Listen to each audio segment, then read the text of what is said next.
सलाम, नमस्ते, सत श्री अकाल। मैं हूं रज़ा और आप देख रहे हैं रज़ा ग्राफी की अंतर्राष्ट्रीय प्राइम टाइम रिपोर्ट। दोस्तों, आपको बता दूं कि ऐसा हथियार जिसे परमाणु हथियार कहा जाता है, जो दुनिया के लिए सबसे खतरनाक है, अब वो हथियार सिर्फ ज़मीन पर इस पृथ्वी में ही नहीं, अब अंतरिक्ष में तैनात होने वाला है। दिक्कत की बात यह हो गई है कि ये परमाणु हथियार अंतरिक्ष वाला जो है वो रशिया का है, यानी रूस का अंतरिक्ष में परमाणु हथियार। ये इंटेलिजेंस रिपोर्ट है।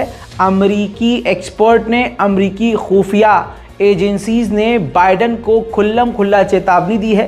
कहा है कि अगर ऐसा होता है, जो कि होने वाला है, अंतरिक्ष में यानी स्पेस में रशिया अपना एक खतरनाक परमाणु हथियार तैनात करने वाला है, जिससे वो रशिया अंतरिक्ष में ही किसी भी स्पेस स्टेशन, सैटेलाइट को तबाह कर सकता है। उस मिसाइल और उस परमाणु हमले के ज़रिए जो भी देश एक दूसरे पर मिसाइल दागते हैं और मिसाइल अंतरिक्ष से होती भी जाती है, उनको भी वो तबाह अंतरिक्ष में ही कर सकता है।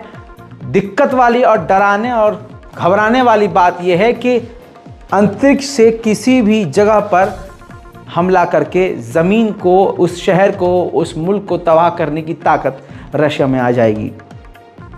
अमेरिका के राष्ट्रपति बाइडन की बिल्कुल सिट्टी पिट्टी गुम है, पसीने छूट चुके हैं। खुद अमेरिका ने यूरोप को चेतावनी दी है इस जानकारी के बाद कि यूरोप को निशाना बना सकता है, यूरोप के सैटेलाइट को, यूरोप के स्पेस स्टेशन को मिनटों में रशिया मिटा सकता है।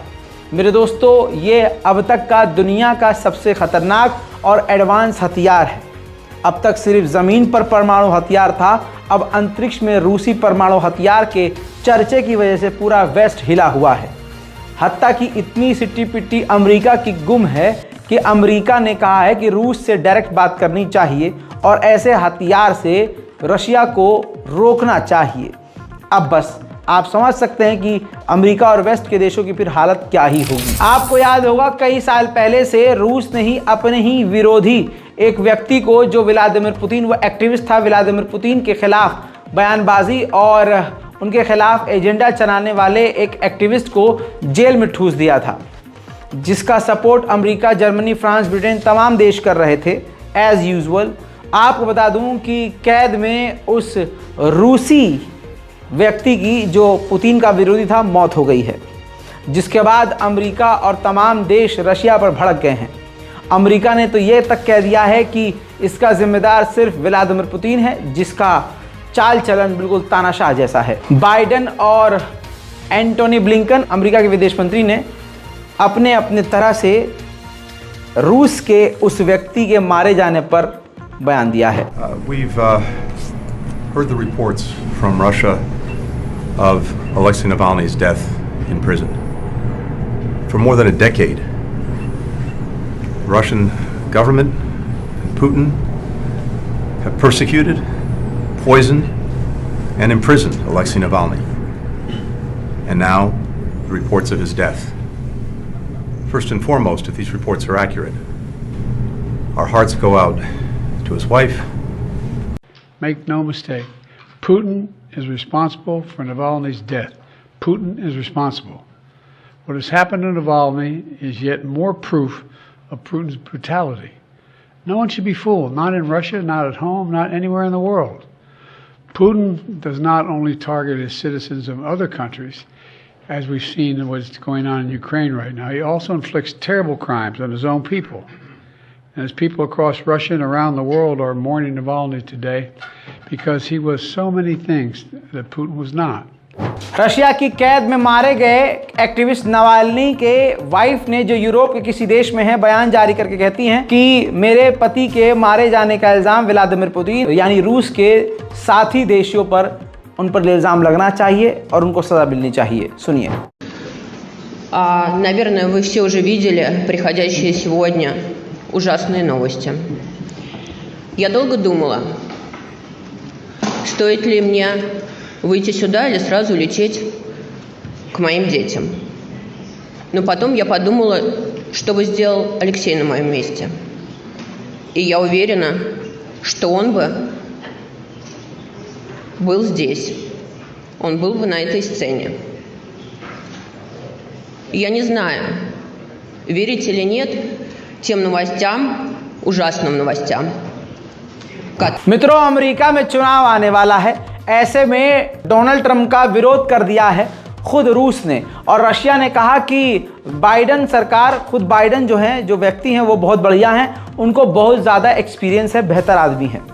इस पर अमेरिका की जो बाइडन सरकार है उसने खुश होने के बजाय उल्टा विरोध कर दिया है रूस का, और कह दिया है कि हमारे आंतरिक मामलों में इंटरफेयर ना करें। रूस के विदेश मंत्री सर्गेई लावरोव ने बयान में कहा है कि यूरोपीय यूनियन इस तरह के लॉन्ग रेंज खतरनाक हथियार यूक्रेन को देने की तैयारी कर रहा है, जिन हथियारों के जरिए यूक्रेन रूस के दिल पर यानी रूस की राजधानी मॉस्को पर हमला कर सकता है, जो कि काफ़ी खतरनाक है। वहीं रशिया भी पीछे नहीं है। रशिया ने अब तक 24 नॉर्थ कोरिया की बैलिस्टिक मिसाइलों का यूक्रेन के खिलाफ इस्तेमाल कर लिया है। तुर्की में मौजूद यूक्रेन के एम्बेसडर ने कहा कि तुर्की जो फाइटर जेट बना रहा है उसको भी हम खरीदेंगे और अपने दुश्मनों के खिलाफ इस्तेमाल करेंगे। वहीं रशिया ने ऐसा काम कर दिखाया है, उनके वैज्ञानिकों ने, मेडिकल साइंस ने उनके ऐसा काम कर दिखाया है जो दुनिया नहीं कर पाई है। अगर ऐसा होता है तो दुनिया हिलकर रह जाएगी। व्लादिमीर पुतिन ने खुद ऐलान किया है कि हम कैंसर का इलाज, कैंसर की वैक्सीन बनाने के बेहद करीब है, जिसके बाद पूरी दुनिया में कैंसर का इलाज मुमकिन होगा। मेरे दोस्तों, इसी के साथ अगली बड़ी खबर है। आपकी स्क्रीन पर इस मैप को देखिए। ओमान का एक पोर्ट, ओमान ने यानी अपना एक पोर्ट वो इंडिया को सौंप दिया है इस्तेमाल करने के लिए, जिसकी वजह से पाकिस्तान को अब बड़ी तकलीफ हो सकती है। वहीं ताइवान भारत से अंधभक्त बेरोजगारों को, जिनको मोदी जी ने करोड़ों करोड़ों का रोजगार दिया है बेरोजगारों को, माइग्रेंट्स को ले जाने के लिए तैयार है। भारत में रहने वाले बेरोजगार और माइग्रेंट्स को एज अ वर्कर कामकाज के लिए ताइवान अपने देश ले आने को तैयार है। बताइए, जहाँ सीए और एनआरसी लागू करने की बात की जा रही है, वहाँ दूसरे देशों में अपने लोगों को मोदी जी भेजेंगे कि जाओ काम करो, नौकरी रोजगार दे नहीं पा रहे तो बेरोजगारों को भेज रहे हैं। आधे से ज़्यादा बेरोजगारों को बीजेपी आईटी सेल ज्वाइन करवा दिया, और आधे से ज़्यादा आप सड़कों पर देखते हैं, कभी मस्जिद के आगे नाच रहे होते हैं, कभी कहीं शोर मचा रहे होते हैं, कहीं चढ़ के कहते हैं JSR का नारा लगाओ हैं। और बचे कुछ जिनके पास है कि भाई थोड़ा सा कि हमको नौकरी चाहिए, तो उनको विदेश भेज देते हैं। क्या रामराज आ गया भारत में भाई, वाह गजब बेइज्जती है। बात अगर मोदी सरकार की हो रही है तो आइए थोड़ी सी और खोल देते हैं। एक फ्रांस की पत्रकार भारत आई थी 25-26 साल पहले, यहीं पर किसी इंडियन व्यक्ति से शादी करके वो यहीं बस गई थी। ज्यादा जानकारी नहीं दूंगा, लेकिन सुन लीजिए, अंतरराष्ट्रीय रिपोर्ट है। पति थे, परिवार था, सब कुछ था। गवर्नमेंट इंडिया क्या कर रही है, मोदी सरकार के बारे में उसने लिखना शुरू किया। पत्रकार थी, वो भी फ्रांसीसी, डर का कोई मतलब ही नहीं। अब आपको बता दूं कि फिर मोदी सरकार ने एज यूजुअल उस पर प्रेशर बनाना शुरू किया कि आप इंडिया छोड़ो, आप भारत नहीं रह सकते, आपके आर्टिकल और आपकी खबरों की वजह से स्टेट को खतरा है।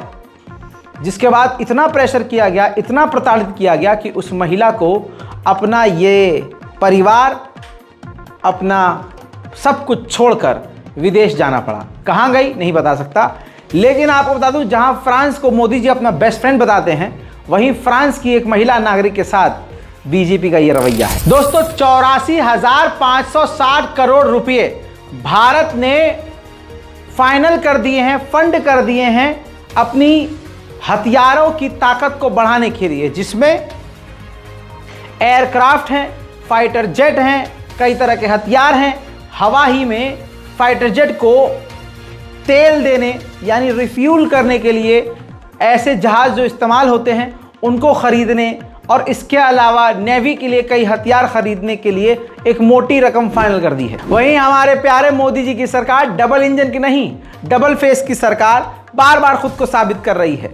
भारत के मुसलमानों को हल्द्वानी से लेकर बिहार तक चले जाइए, उनके साथ क्या किया जा रहा है, जुल्म और सितम, घरों को तोड़ना, उनसे उनके हुकूक छीनना, ये सब किया जा रहा है। लेकिन विदेशी मुसलमानों को भारत हथियार देने को तैयार है। सऊदी अरब से अब भारत सरकार बात कर रही है। रूस और भारत ने मिलकर जो ब्रह्मोस मिसाइलें बनाई हैं, सऊदी अरब को बेचने के लिए उतावला है भारत। अमेरिकी डिपार्टमेंट ने क्लियर कर दिया है कि हमने 6 सैटेलाइट मिसाइलें अंतरिक्ष में भेज दी हैं और वो अपना काम पर लग चुकी हैं। अब जो हाइपरसोनिक मिसाइलें हैं, क्रूज मिसाइलें हैं, जो भी दुनिया में हैं, और वो जो भी जहां से भी निकल के जहां भी जाएंगी उस पर अब हम नजर रखेंगे। मालदीव का एक और भारत को झटका। मालदीव ने पाकिस्तान के नक्शे कदम पर चलते हुए चोरी चोरी चुपके चुपके बिना कुछ बताए 20 और सीक्रेट डील चीन से कर लिए हैं, और वो डील किस तरह की है कोई जानकारी अभी मीडिया में नहीं है। तुर्की ने जो अकिंजी नया एडवांस ड्रोन बनाया है, आज़रबाईजान को तुर्की ने सौंप दिया है। ये वो ड्रोन था जब पहली बार इसको लॉन्च किया गया, टेस्ट किया गया, तो आज़रबाईजान के राष्ट्रपति इल्हाम अलियव तुर्की पहुंचे थे। इतना पसंद आया कि सबसे पहले इसको बनाकर तुर्की ने आज़रबाईजान को ही दे दिया है। उधर आपको बता दूं, निकोल पाशियान आर्मीनिया के प्रधानमंत्री ने वार्निंग दी है कि आज़रबाईजान फुल स्केल पर पूरे ही आर्मीनिया पर हमला और कब्जा करने की तैयारी कर रहा है। उधर ईरान ने डायरेक्ट चैलेंज अमेरिका को कर दिया है, अंटार्कटिका को अपना बता दिया है और कह दिया है कि हम वहीं पर अपना मिलिट्री बेस बनाएंगे। टकराव बढ़ने की संभावना बढ़ गई है। इस खबर की शुरुआत में जो आपको बताया कि एंटी सैटेलाइट परमाणु हथियार जो बना रहा है रशिया, उसका खौफ इतना है कि भारत के विदेश मंत्री और साथ ही चाइना के विदेश मंत्री से अमेरिका के विदेश मंत्री एंटोनी ब्लिंकन ने बात की है। इतनी सी टिपुटी गुम है इनकी। वहीं चाइना से बात तो कर रहा है अमेरिका, लेकिन दूसरी तरफ चाइना को डराने के लिए कई सारे एयरक्राफ्ट कैरियर साउथ चाइना सी में अमेरिका ने भेजे हैं। उधर पाकिस्तान को बड़ा झटका तालिबान ने एक बार फिर से दिया है। तालिबान के एक सीनियर कमांडर ने कहा कि हम डोरेंट लाइन को नहीं मानते। पाकिस्तान ने अपने दिमाग से इमेजिन करके लाइन खींची है, उस लाइन को हम नहीं मानते जो ब्रिटेन ने बनाई है। अगर उस लाइन को माना जाए तो हम अपने ही अफगानिस्तान के आधे से ज़्यादा लोगों से कट जाते हैं, यानी पाकिस्तान के आधे से ज़्यादा इलाके को तालिबान सीधा क्लेम कर रहा है कि वो हमारा है। सुनिए। निम टोटा अफगानिस्तान नन जलादा खत ड्यूरन ने इख्वा तो वाक़ है दा पदा से हाल की चमुंगा खत ड्यूरन पर